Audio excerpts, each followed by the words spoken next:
오늘 우리가 읽은 이 본문의 말씀을 통해서 훼손된 강단으로부터 떠나라라는 제목으로 하나님의 말씀, 진리의 말씀을 전하도록 하겠습니다. 우리는 지난주 수요예배 말씀을 통해서 문제없는 교회는 이 땅에 없음을 말씀을 통하여 들었습니다. 맞습니다. 이 땅의 교회는 연약합니다. 부족합니다. 그러므로 때로 상처도 있을 수 있습니다. 그러므로 수많은 문제들이 있을 수 있겠지요. 하지만 교회가 연약한 것과 주의 말씀, 진리의 말씀이 선포되어야 되는 강단이 부패한 것은 전혀 다른 문제더라라는 겁니다. 그래서 지난주에도 문제없는 교회를 보았는가라는 제목으로 말씀을 전하는 가운데 우리는 그럼에도 불구하고 꼭 이 순간에 대해서만큼은 분별하여야 한다라고 말씀을 전한 바가 있습니다. 그때가 바로 언제입니까? 강단이 부패했을 때. 진리를 훼손하고 복음을 희석하고 왜곡하고 모순하는 가운데 강단이 있다면 그러한 교회는 반드시 떠나야 한다라고 분별해야 된다라고 말씀을 전한 적이 있습니다. 오늘은 그 내용을 말씀으로 전하고자 합니다. 연약한 교회가 있다면 그 교회는 우리가 인내함으로 세워가야 하는 것이 마땅합니다. 그러한 교회를 떠나버린다면 연약한 교회는 그저 그냥 연약해질 수밖에 없는 겁니다. 그러므로 연약한 교회 가운데 우리가 있다면 그 교회는 반드시 함께 진리로 사랑으로 하나 되어 반듯하게 세워가는 사명이 우리에게 주어져 있다는 것을 우리는 기억해야 합니다.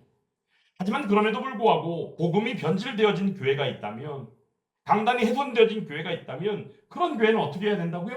분별해야 된다라는 겁니다.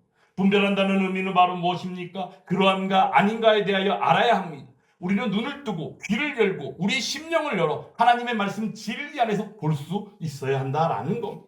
그리고는 그러한 곳이 있다면 우리는 반드시 떠나는 것이 마땅하더라라는 겁니다. 오늘 예레미야서의 이 말씀의 예레미야 선지자는 누굽니까? 남유다 땅 가운데 하나님께서 부르신 선지자입니다. 그러므로 예레미야 선지자의 별칭은 바로 눈물의 선지자입니다. 눈물이 마른 적이 없다는 겁니다. 이유는 바로 무엇이겠습니까? 간단합니다. 그들을 생각할 때면 하나님께서 주신 은혜가 있고 하나님이 주신 말씀을 통하여 나아가 그들에게 전하는 가운데 그들의 영혼을 바라보고 그들의 삶을 바라볼 때마다 눈물 없이는 살 수 없었던 그의 삶이 있었기 때문이더라라는 겁니다. 그러므로 영혼을 사랑하는 주의 선지자가 된 예레미야는 늘 기도할 수밖에 없었습니다. 그러므로 눈물의 선지자였던 것입니다. 그런데 남유다 땅 가운데 그 백성들을 험하게 몰고 가고 멸망으로 몰고 가는 이들이 있습니다. 그들 자신의 죄악은 물론이거니와 그들을 온전히 멸망으로 이끌고 가는 이들이 있는데 바로 그들이 누구였냐? 바로 거짓 선지자들이었다라는 겁니다. 거짓 선지자들이 난무하고 있는 모습. 오늘 예레미야서 23장의 말씀 가운데에는 거짓 선지자들을 향하여 그들의 실체가 어떠한지, 그들의 활동이 어떠한지, 그들의 정체가 어떻게 나타나는지, 그러므로 그들에게 임하게 되어질 경고요, 그들의 마지막이 어떠한지에 대하여 하나님께서는 분명히 경고하시고 알려주시고 계시더라라는 겁니다. 존 칼빈은 이렇게 말했습니다. 교회에 대하여 말할 때 참 교회의 표지는 말씀의 순수한 선포와 성례의 바른 시행이 있어야 한다라고 말했습니다. 그러면 하나님의 말씀이 순수하게 진리요 복음으로 선포되어야 되는 것은 마땅한 일입니다. 그러므로 강단이 예를 들어서 훼손된다면, 강단이 예를 들어 부패한다면, 강단이 무너진다면 이미 그 교회는 뭐예요? 무너진 것이나 다름이 없더라라는 겁니다. 요즘 시대 현대교회, 한국교회의 모습을 보면 어떻습니까? 죄를 죄라고 말하지 않습니다. 회개가 없는 은혜를 말합니다. 십자가가 없이 축복하기에만 그저 그냥 주요 집중합니다. 그리고는 나아가 거룩이 없는 사랑을 이야기하고 더 나아가 중심이 되는 건 하나님 중심이 아니라 인간의 행복과 만족을 위한 인간 중심의 신앙을 복음이라고 말하고 있더라라는 겁니다. 그러므로 복음을 심리학적인 차원으로 접근하고 거룩을 오히려 자기 개발과 발전을 위한 필요로 말을 하고 그 안에서 회개조차도 긍정적인 메시지들로 바꾸고 메꿔가는 것이 요즘 시대 한국교회의 강단의 모습임을 우리는 분명히 기억해야 한다라는 겁니다. 그런데 이것은 단순하게 그들의 연약함이요, 그들의 부족함이요, 그들의 문제로 보기보다는 이것은 분명하고도 단호하게 훼손이고 희석이고 그리고 왜곡과 모순됨임을 우리는 기억해야 한다라는 겁니다. 그러므로 오늘 하나님께서는 주신 말씀을 통하여 분명하고도 단호하게 이렇게 말씀하여 주십니다. 그런 강단으로부터 떠나라라고 말씀하여 주고 계시다라는 겁니다. 오늘 17절 말씀을 보면 무엇이라 말씀합니까? 그들이 멸시하는 자에게 이르기를 너희에게 평안이 있으리라 한다라고 말씀하고 있습니다. 평안을 말합니다. 실제 예레미야 선지자가 활동하던 시대에 우리가 가장 대표적인 거짓 선지자들의 외침이 바로 무엇이었습니까? 평화로다, 평화로다, 평화로다가 아니었습니까? 근데 그들의 삶이 실제로 평화로웠습니까? 아니잖아요. 그들의 삶은 한치 앞을 알 수 없을 정도로 멸망으로 가고 있는 것이었음을 우리는 분명히 알고 있습니다. 그런데 그러한 모습들을 다 뒤로하고 그들의 마음을 어루만져주는 척하면서 거짓 평안을 외쳤던 것이 바로 거짓 선지자들의 모습이었음을 우리는 잘 알고 있지 않습니까? 그러므로 거짓 선지자들의 특징은 늘 언제나 똑같습니다. 죄 가운데 있는 자들에게 그저 어때요? 평안을 선포하기만 하더라라는 겁니다. 그러므로 회개에 대해서는 전혀 언급을 안 합니다. 그저 너희는 평안하다. 너희는 잘하고 있다. 너희가 힘들지만 잘하고 있어. 이겨내기만 하면 돼. 이런 식으로 접근하는 경우들이 많더라라는 겁니다. 그리고 세상이 볼 때 미련하고 거리껴지는 바로 십자가. 그런데 이 십자가를 아예 그냥 언급하지 아니하고 하나님은 우리에게 어떤 하나님이요? 그저 축복하시는 하나님이라고 외치기만 하더라라는 겁니다.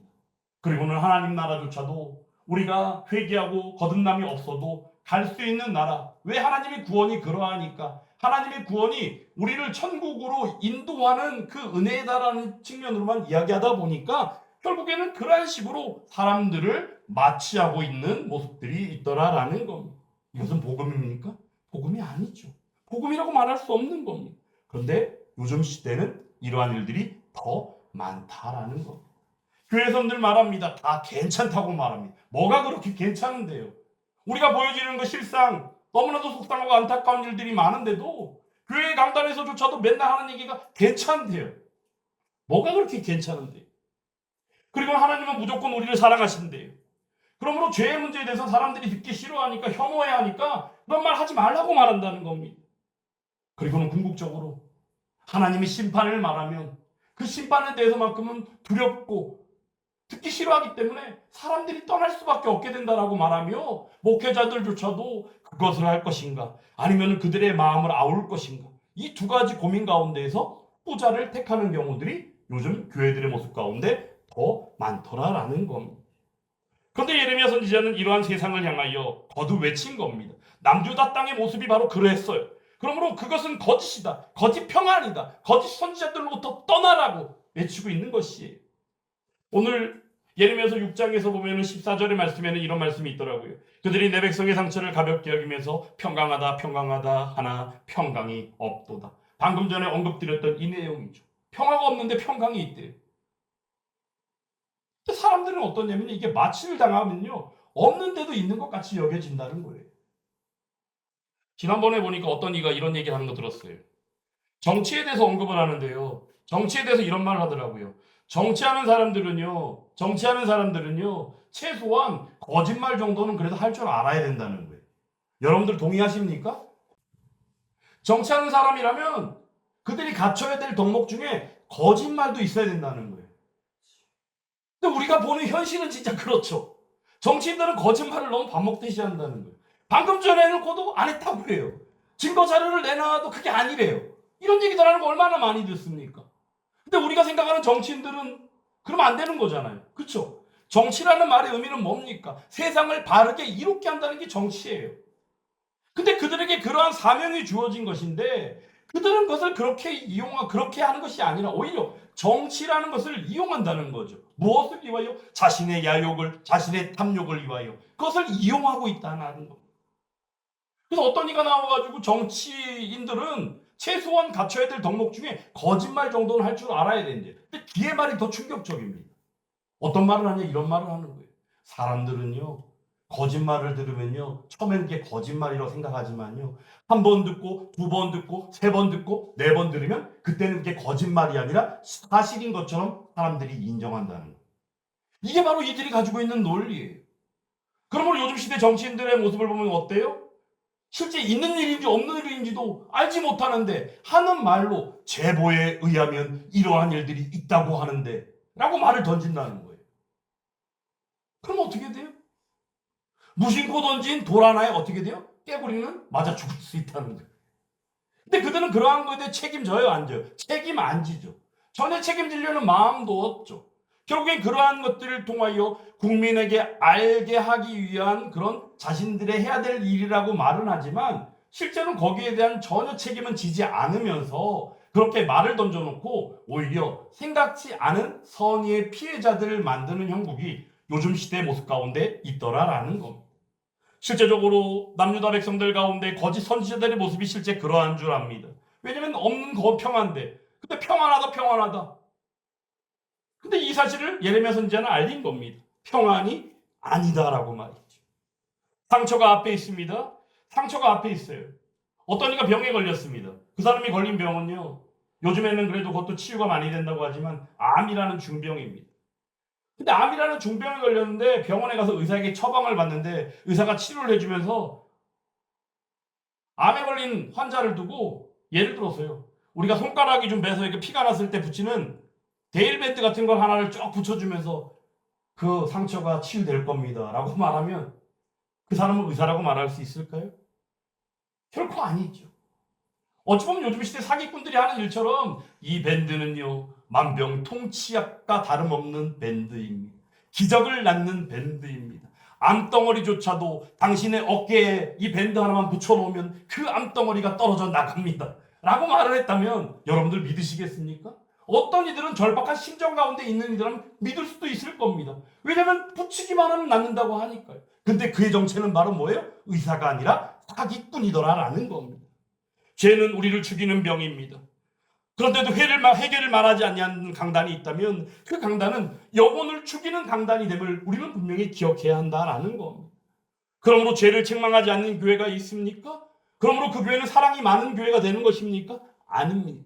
죄를 언급하지 않고 책망하지 않는 교회라면 그 교회는 사랑이 많은 교회가 아니라 너무나도 위험한 교회인다는 것을 우리는 기억해야 합니다. 그럼 우리는 그러한 교회를 어떻게 해야 돼요? 떠나야 한다는 거예요.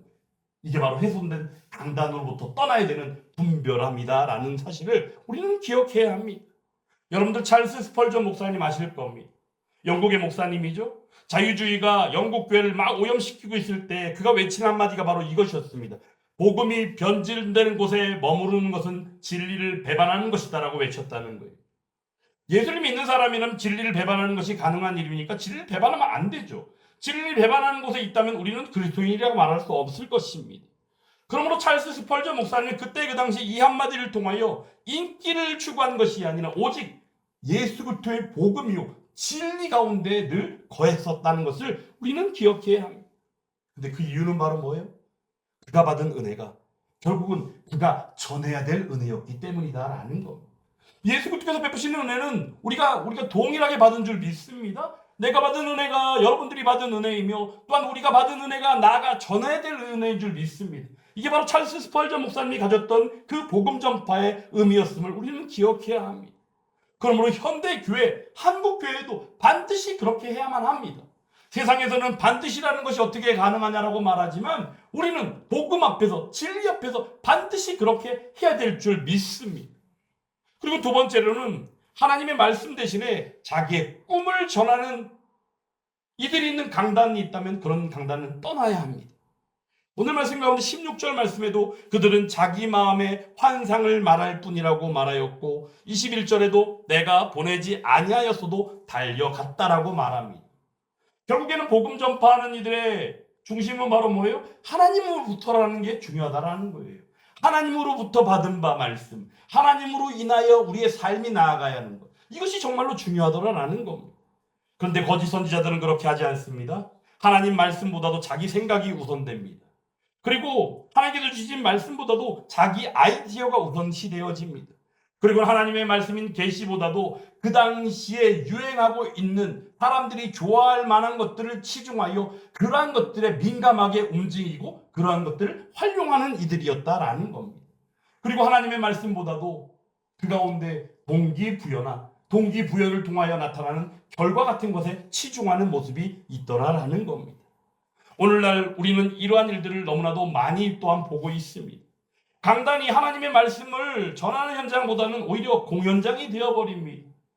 우리가 볼 때도 너무나도 찬란한 조명과 그 가운데 서치라이트를 딱 비추면 그 가운데 서서 뭔가 인기인이 되고 유명 연예인이 된 것처럼 와 하면서 뭔가 이룬 자의 모습으로.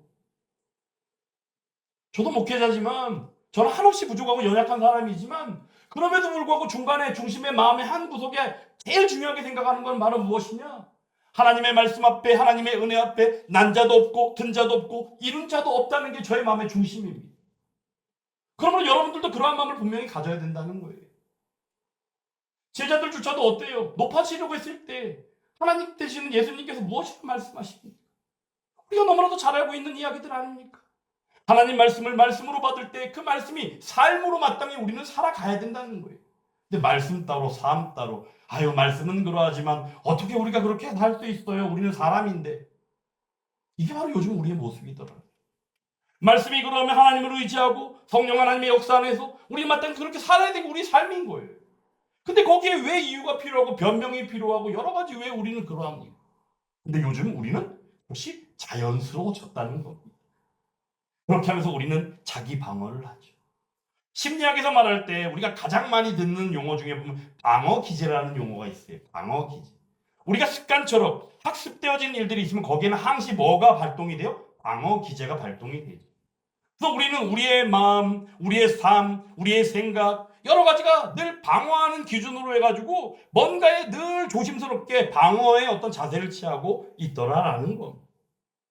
실제 요즘 시대에 하나님의 말씀이 이 강단이 그러므로 강연장이 되는 일들 그리고 하나님의 말씀이 복음 선포 그리고 복음 증거로 나아가는 게 아니라 오히려 동기부여의 어떤 세미나 같은 형식이 되어질 때가 얼마나 많습니까?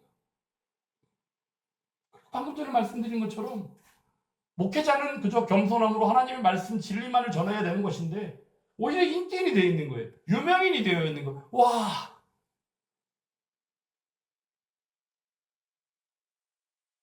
하지만 주의 강단을 통하여 선포되는 것은 오직 인간, 사람의 생각의 전달이 아님을 여러분들 기억하시기 바랍니다. 오직 하나님의 말씀을 전하는 자리요. 말씀이 증거되는 자리가 바로 주의 강단, 말씀의 강단, 진리의 강단임을 기억하시기 바랍니다. 오늘 말씀에 18절 말씀에 이런 말씀이 같이 한번 읽어볼까요? 18절 말씀 함께 읽어보겠습니다. 18절 누가 여호와의 회의에 참여하여 그 말을 알아들었으며 누가 귀를 기울여 그 말을 들었느냐. 아멘. 말씀을 전하는 사람은요, 여론조사하는 사람이 아닙니다. 하나님의 회의실에서 말씀을 받아서 전하는 사명을 가졌다는 거예요. 하나님의 회의실에서 말씀을 받는다. 결국엔 바로 뭐예요? 영적 통찰력을 가지고 하나님과 늘 동행하는 사람이 복음을 전하는 사람이어야 된다는 거예요. 때로는 내 상황에 맞춰서 하나님과 동행할 때도 있고 동행하지 않을 때도 있고 주의 말씀을 받을 때도 있고 안 받을 때도 있고 그리고는 하나님의 말씀을 전한다고요? 가능한 일일까요? 거짓 선자가 되는 것은 시간 문제다라는 겁니다. 훼손된 진리라는 것은 바로 무엇입니까? 죄를 삭제한 복음이 있다면 그것은 훼손된 진리입니다. 회개 없는 은혜가 있다면 그것도 훼손된 진리입니다. 인간 중심의 성공하는 복음을 이야기한다면 훼손된 진리입니다. 그리고 시대 정신에 굴복하고 현대적인 사상과 여러 가지 생각들에 물들어 있는 말씀을 전한다면 그것도 훼손된 진리가 될 수밖에 없습니다. 이것을 우리는 다른 복음이라고 말합니다. 지난주에도 말씀을 전하며 지난번에도 말씀을 전하면 이런 얘기 들었죠. 다른 복음 하니까 복음에도 다른 것이 있구나. 아니에요. 다른 복음의 정체는 뭐예요? 복음이 아니다라는 거예요. 여러분들 기억하시기 바랍니다. 이러한 것들이 그러므로 주의 강단, 말씀의 강단, 진리 강단을 훼손하고 있는 것들이다라는 겁니다. 디모데전서에는 말씀하죠. 사람들이 바른 교훈을 받지 않는 시대, 바로 오늘 우리가 살아가는 이 시대가 그러하다라는 겁니다. 그러므로 우리는 귀가 즐거운 말씀을 듣기 원합니다. 근데 그 귀가 즐거운 말씀은 바로 뭐예요? 영혼을 죽이는 말씀임을 우리는 기억해야 합니다. 그러므로 그런 강단은 어떻게 해야 돼요? 분별하고 떠나야 하는 것이 맞다라는 겁니다. 그리고 세 번째로는 겨 같은 말이 아니라 불 같은 말씀이 있는 곳, 알곡이 되는 말씀이 있는 곳으로 가는 것이 우리에게 마땅합니다라고 말씀하고 있다는 겁니다. 28절 말씀 같이 한번 읽어보겠습니다. 28절 말씀 시작. 여호와의 말씀이니라. 꿈을 꾼 선지자는 꿈을 말할 것이요 내 말을 받은 자는 성실함으로 내 말을 말할 것이라. 겨가 어찌 알곡과 같겠느냐. 아멘. 이 말씀이 정말로 중요한 겁니다. 꿈을 꾼 선지자는 뭐를 말해요? 꿈을 말하죠. 하나님의 말씀을 받은 사람은 어떻게 말해요? 성실함으로 오직 하나님의 말씀만을 말한다는 거예요. 그러므로 겨는 바로 뭐죠? 거짓 선지자들의 말을 겨라고 지금 표현하고 있는 거예요. 근데 알곡은 바로 뭡니까? 알고 하나님의 말씀이 알곡과 같은 말씀이잖아요. 그죠? 그러므로 거짓 선지자들의 그 말도 안 되는 자기 생각이, 자기 꿈, 이런 것들이 들어가 있는 그 것들은 다 흩뿌러진 겨와 같다는 거예요. 하나님의 말씀은 그렇지 않다는 것이죠. 그러면 우리는 분명히 기억해야 됩니다. 오늘 말씀의 핵심은 바로 어떤 교회를 허물려고 하는 이야기가 아닙니다. 교회를 떠나라고 하니까 왜 교회를 허뭅니까? 왜 교회에 분란을 일으킵니까? 왜 교회를 자꾸 나누려고 합니까? 이런 생각들을 가질 때가 있다는 거예요. 하지만 중요한 것은 분리 자체가 목적은 아니다라는 거예요. 중요한 게 바로 뭐예요? 하나님의 말씀, 진리가 있는 곳으로. 그러므로 겨 같은 말이 있는 곳이 아니라 알곡 같은 말씀이 있는 곳에 우리가 온전히 있으므로 그 교회가 든든히 세워가는 것이 하나님 나라를 위하여 주신 그 사명임을 우리는 또한 기억해야 한다라는 겁니다. 사랑하는 여러분, 불같은 말씀, 망치 같은 말씀, 그러므로 듣고 찔림이 있고 회개가 있고 거룩이 일어나며 십자가가 높아지는 그 말씀이 있는 교회, 그 교회가 예수 함께 교회가 될 수 있기를 주님의 이름으로 축원합니다. 그러므로 우리는 그러한 교회 가운데 늘 함께 가야 합니다. 어떤 형식으로요? 하나님 나라를 향하여, 그리고 주의 복음을 위하여, 오직 주님의 그 마음을 기쁘시게 하는 그 삶을 위하여 마땅히 나아가야 하더라라는 겁니다. 하나님의 살아있는 진리의 말씀은 결코 우리의 마음을 편하게만 하지 않습니다. 그럼에도 불구하고 기억할 것은 하나님의 말씀인 진리는 우리를 위로하고 우리에게 평강을 도와주시기 합니다. 하지만 그것이 전부 다 아니다는 거예요. 그 가운데는 깨뜨리기도 하고 우리를 찢어놓기도 하고, 그러므로 우리를 어떻게 해요? 생명되게 하시더라라는 겁니다. 사랑하는 여러분, 그러므로 우리들이 온전히 주의 말씀을 받고 주의 말씀 가운데, 그러므로 주의 말씀인 진리 가운데 거하는 저와 여러분들이 다 되기를 주님의 이름으로 축원합니다. 저는 교회는 오직 진리의 기둥과 터가 되어야 된다고 명확하게 생각하고 있는 목사입니다. 진리의 기둥과 터가 되지 않는다면 거기는 교회가 아닙니다. 진리의 기둥과 터가 되는 교회는 하나님이 살아 역사하십니다. 살아 일하십니다. 살아 함께 하십니다. 그 교회가 예수 함께 교회 되기를 간절히 원합니다. 그러므로 우리가 요한계시록을 통하여 보는 바 바벨론에서 나오라라는 명령은 지금도 유효하다라는 겁니다. 요한계시록 18장 4절 말씀이 있는데 우리 같이 한번 찾아보겠습니다. 요한계시록 18장 4절 말씀, 요한계시록 18장 4절 말씀 찾으셨으면 같이 한번 읽어보겠습니다. 또 내가 들으니 하늘로부터 다른 음성이 나서 이르되 내 백성아 거기서 나와 그의 죄에 참여하지 말고 그가 받을 재앙들을 받지 말라. 아멘. 여기서 말하는 거기가 어디예요? 요한계시록 18장에서 말씀하는 곳은 바로 큰 성, 음료의 성 바벨론을 말하는 거예요. 바벨론이 큰 멸망, 바로 그들에게 임할 영원한 멸망이 바로 큰 성 바벨론에 임하게 되어지는 걸 말씀하는데, 오늘 말씀을 통해서 뭐라고 말씀합니까? 거기에 참여도 하지 말고 그 재앙도 받지 말라고 말씀합니다. 그러면 우리가 어떻게 하라고 그래요? 거기서 나오라! 라고 우리에게 말씀해주고 계시더라라는 겁니다. 우리는 생각합니다. 머물러 있으면서 언젠가는 바뀌겠지. 우리도 바뀔 거야. 하나님이 이대로 그대로 내버려 두지는 않으실 거야. 우리가 그런 생각을 가질 수 있습니다. 하지만 중요한 것은요, 진리가 왜곡된 곳, 진리가 무너진 곳에는요, 오래 머물수록 우리는 어떻게 돼요? 더 병들어지게 된다는 거예요. 결국 죽을 수밖에 없게 된다는 거예요. 잘못된 복음은 쉽게 전염됩니다. 독은 마시면 어때요? 죽습니다. 요즘은 기술이 발전하고 의학이 발전해가지고 조금만 빨리 움직이면 어때요? 해독제 주사 맞아가지고 독에 우리가 먹든지 아니면 뱀에게 물려도 쉽게 회복이 되는 경우가 있긴 있지만, 그럼에도 불구하고 우리는 독이라는 것을 우리가 치명적이다는 걸 우리가 잊으면 안 되는 거예요. 독은 마시기만 하면 우리는 어떻게 돼? 죽는 겁니다. 근데 이 독이 바로 뭐예요? 잘못된 복음, 다른 복음, 훼손된 것. 바로 그것이다라는 겁니다. 그러므로 떠난다는 것은 분열을 얘기하는 것이 아니오 오히려 우리에게 주시는 분별하게 하시는 하나님의 은혜인 줄 믿습니다. 종교개혁 때도 그랬습니다. 마틴 루터가 로마 카톨릭 교회 바로 그들의 모습 가운데 진리를 선언하고 떠났던 것은 바로 뭐였어요? 반역이 아닙니다. 복음의 회복이더라라는 거예요. 교회가 있어야 될 자리, 교회가 교회되는 가운데 그가 외쳤던 것이었음을 우리는 기억해야 합니다. 그러므로 떠나야 될 강단의 징표들이 이런 강단이었다면 떠나는 걸 우리는 고민해야 하고 반드시 떠나야 한다라는 겁니다. 예를 들어서 성경 말씀보다도 진리보다도 사람들의 기분을 맞추려고 하는 강단이 있다면 떠나야 합니다. 죄와 회개를 말하지 않고 오히려 숨기려고 하고 감추려고 한다면 그것은 떠나야 합니다. 십자가보다도 세상 성공을 말하는 곳, 그러므로 뭐 재테크를 어떻게 해야 되는 게 중요하고 어떻게 해야 되느냐, 예를 들어 교회에서 그러한 것들을 위하여 세미나를 열고 있다면 그런 교회는 떠나야 합니다. 그리고 시대 사상가 또한 시대 권력에 의시하고 타협하고 아부하고 아첨하는 자들이 있는 곳에는 분명히 떠나야 합니다. 그러한 것은 교회가 이미 아니더라라는 겁니다. 그리고 복음을 다른 것으로 대체하고 있다면 그것도 마찬가지로 떠나야 합니다. 우리가 잘 알고 있죠. 교회가 교회의 모양을 가지고 있다 말할지라도 거기에 교회라고 말할 수 있습니까? 그러한 곳은 교회가 이미 아니다라는 것. 그러므로 사랑하는 여러분, 문제없는 교회는 없습니다. 지난주에 말씀을 전했죠. 하지만 변질된 복음이 아닌 것을 붙들고 있는 교회가 있다면 반드시 떠나야 될 줄 믿습니다. 교회의 흠은 견딜 수 있지만, 교회의 문제는 견딜 수 있지만 복음의 왜곡은 우리는 참아서는 아니 되더라라는 겁니다. 이유는 바로 뭐예요? 하나님이 살아계신 교회는 복음 위에 서 있기 때문입니다. 그러면 복음이 무너진다면 교회도 이미 없는 것이 되더라라는 겁니다.